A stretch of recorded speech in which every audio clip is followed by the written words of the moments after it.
Til en sømands julefrokost. Man øl og snaps skal have sild, ål og dild, og så får man en dejlig dag. Ja, ja. Til en sømands julefrokost. Man øl og snaps skal have masser af øl, sild, ål og dild, og så får man en dejlig dag.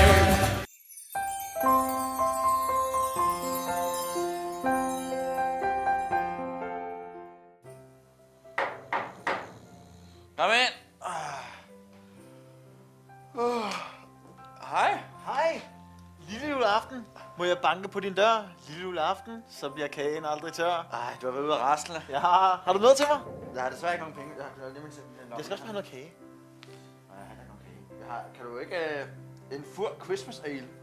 Er det 2013? Det er det der. Så er det okay. Det er limited edition, der. Ej, men det er lækkert. Er det den, der kun laves 8.000 af om året? Det er sådan noget lignende.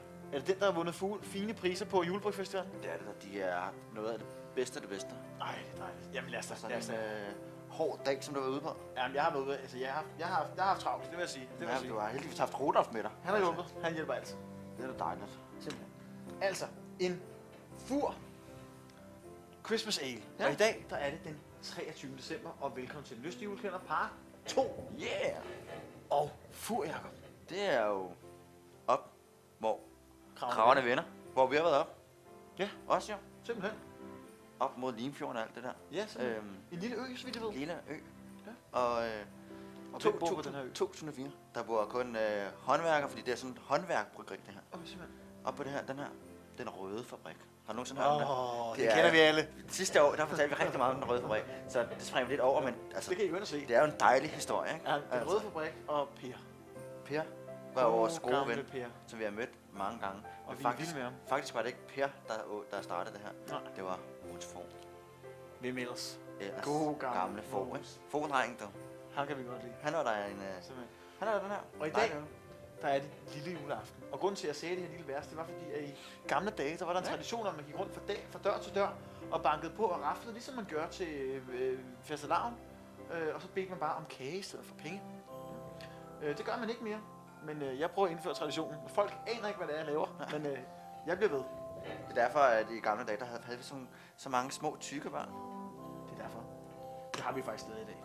Jamen, altså, i stedet for at rasle, så altså gå ud den 23. Der får de jo slik gennem hele december. Det gør de. De får jo chokoladekalender fra dag 1 af, og de får ikke bare én jo. De får måske... Da jeg var lille, der havde jeg over 20 chokoladekalender. Jamen, det er præcis det, jeg mener, ikke? Nu har jeg ikke nogen. Jeg har faktisk en krigskalender, som jeg er meget glad for. Men, altså, den her, den er 4. Det slutter den ikke. Den er 9,4% magi. Og den laves kun, som sagt, i 8.000 stykker. Og sidste år var den nummereret. Det er den ikke i år, og det har noget at gøre med, at det er det dyrt at nummerere. Det koster 1,5 kroner per nummerering. Så nogle gange det op med 8.000. Det bliver selvfølgelig lidt peberet.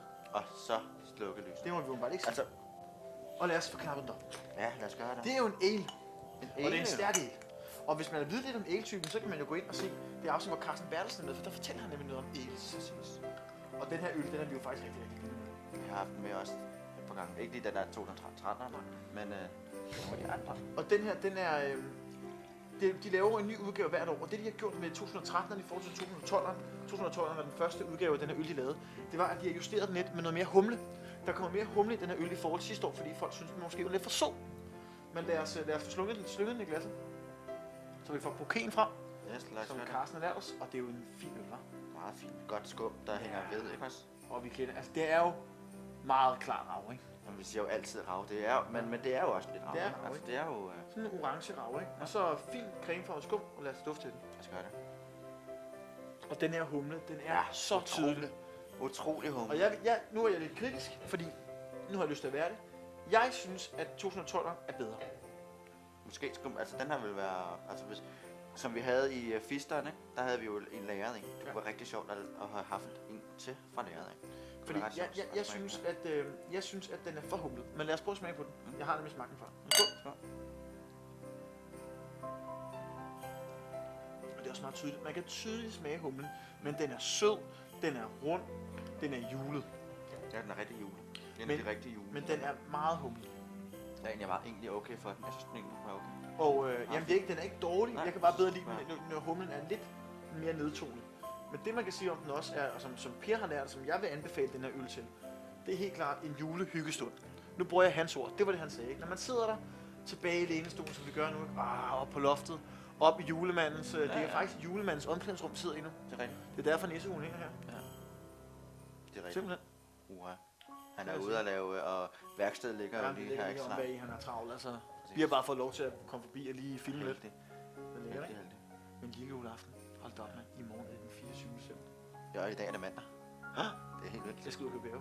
Jeg håber altså, at sneen kommer senere til i morgen, ikke? Det håber jeg også. Lad os skåle. Og lad os afslutte med en lille fræk en. Har du hørt, at politiet har efterlyst en mand med høreapparat? Nej, overhovedet ikke. Har det været i nyhederne, eller hvad? Nej, men så sagde jeg til dem, at det ikke bedre at efterlyse en med briller.